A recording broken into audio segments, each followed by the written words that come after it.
এবং এখনো পর্যন্ত যারা হাসিনার এজেন্ডা বাস্তবায়নের জন্য কাজ করে যাচ্ছে তাদের পুলিশে থাকার তাদের লেজিটিমেসি নাই, তাদের পুলিশে থাকার কোনো প্রয়োজন নাই। প্রয়োজন আছে তাদের বিচার হয়। আমরা দেখেছি জুলাই অভ্যুত্থানের সময় অনেক পুলিশ যারা শিক্ষার্থীদের উপর, যারা বাংলাদেশের ছাত্র জনতার উপর সরাসরি হামলার সাথে জড়িত ছিল। আমরা পরিষ্কারভাবে বলতে চাই, যদি আজকে আবারও হামলা করার দুঃসাহস দেখায় পুলিশ সদস্যরা, তাহলে আমরা সেটার প্রতিরোধ করে তুলব জুলাইয়ের মতো। আমরা দেখেছিলাম জুলাইয়ে কিভাবে লাখো লাখো মানুষ এই বাংলাদেশের রাজপথে নেমে এসেছিল। যে ইন্টারিম সরকার, যেই ইন্টারিম গভর্নমেন্ট এই জুলাই অভ্যুত্থানের উপর দিয়ে ক্ষমতায় বসেছে, সেই অন্তর্বর্তীকালীন সরকার ছাত্রদের, এই বাংলাদেশের ছাত্র জনতার রক্তের উপর দিয়ে ক্ষমতায় এসেছে, সেই ইন্টারিম সরকারের পুলিশ কিভাবে এই শিক্ষার্থীদের উপর হামলা করার দুঃসাহস দেখায় সেই প্রশ্ন রাখতে চাই। আমরা মনে করি ইন্টারিম সরকারও গতকালের এই হামলাটা এড়াতে পারে না।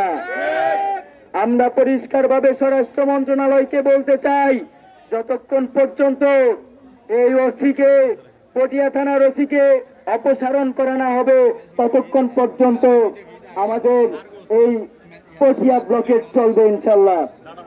আরো একটা কথা বলতে চাই, আমরা দেখেছি বাংলাদেশের বিভিন্ন জায়গায় বিভিন্ন সময় আমাদের সহযোদ্ধাদের উপর হামলা করা হয়েছে। পুলিশের কাছে গেলে যদি আমরা আওয়ামী লীগের ব্যাপারে, গ্রেফতারের ব্যাপারে পুলিশের কাছে যাই, তাহলে পুলিশ আমাদেরকে বলে যে আমরা নাকি তাদেরকে সহযোগিতা করে গ্রেফতার করে দেব। ঠিক একইভাবে পটিয়া থানায় গতকালকে লীগের একজনকে, লীগের এক সন্ত্রাসীকে অ্যারেস্ট করা হয়, কিন্তু তারই ধারাবাহিকতায় আমরা দেখেছি আমাদের সহযোদ্ধাদের উপর হামলা করা হয়েছে, আমাদের সহযোদ্ধাদেরকে রক্তাক্ত করা হয়েছে। এখানে যারা পটিয়া থানায় দায়িত্বপ্রাপ্ত ছিল প্রত্যেকে এই হামলার সাথে জড়িত।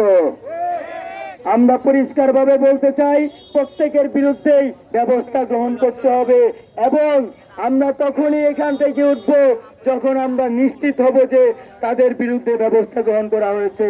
ইনকিলাব জিন্দাবাদ।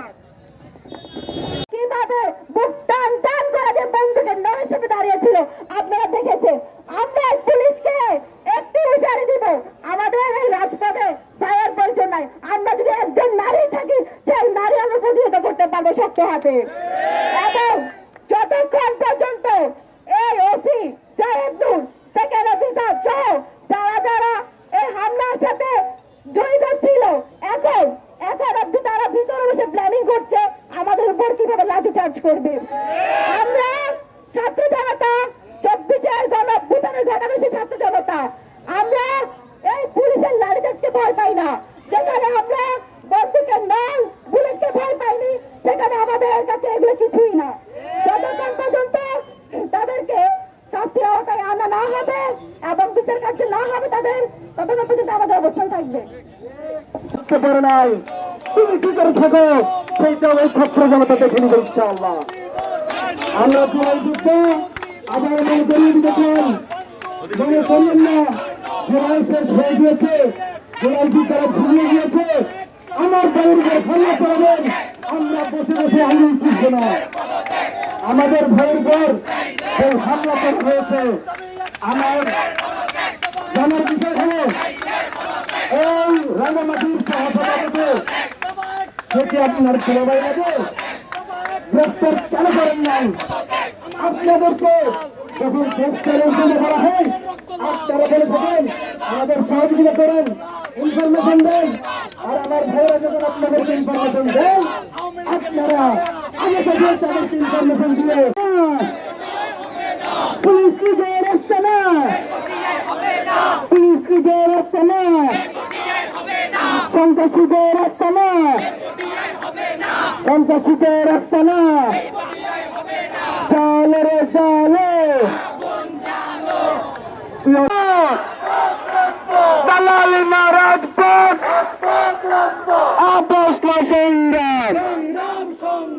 অবস্থা সংগ্রাম।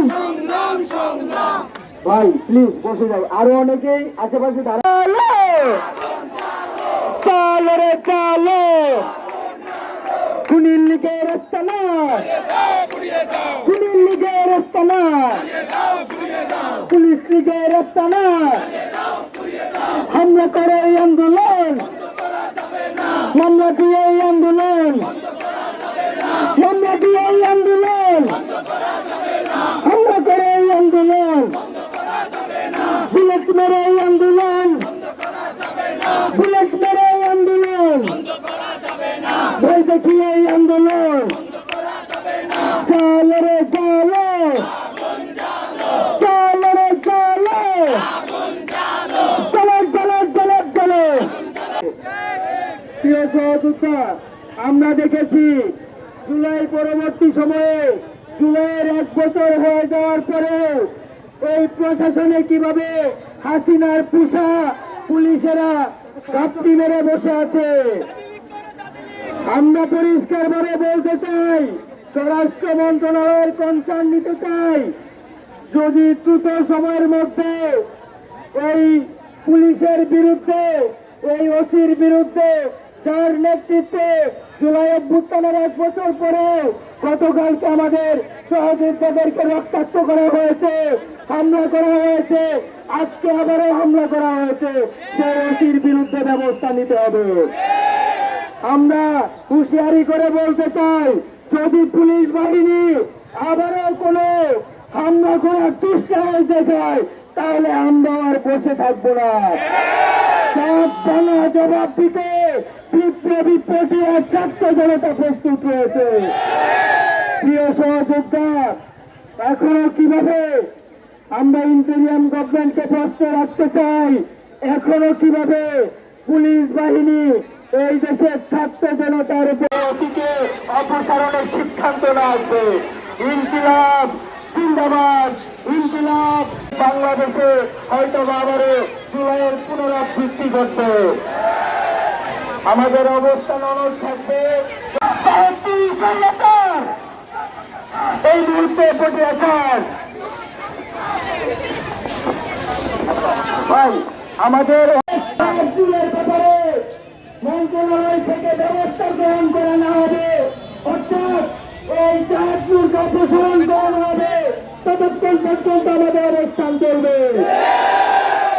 আমরা পরিষ্কার ভাবে বলতে চাই, জুলাই অভ্যুত্থান পরবর্তী সময়ে হাসিনার পুষা কোন পুলিশ দায়িত্বে থাকতে পারে না। প্রিয় সহযোদ্ধা, আমাদের দীর্ঘ সময় অবস্থান নিতে হবে। আপনারা সবাই অনুগ্রহপূর্বক বসে পড়ুন, সবাই বসে যায়, প্লিজ সবাই বসে যায়। আমাদের দীর্ঘ সময় অবস্থান নিতে হবে, সবাই বসে যায়।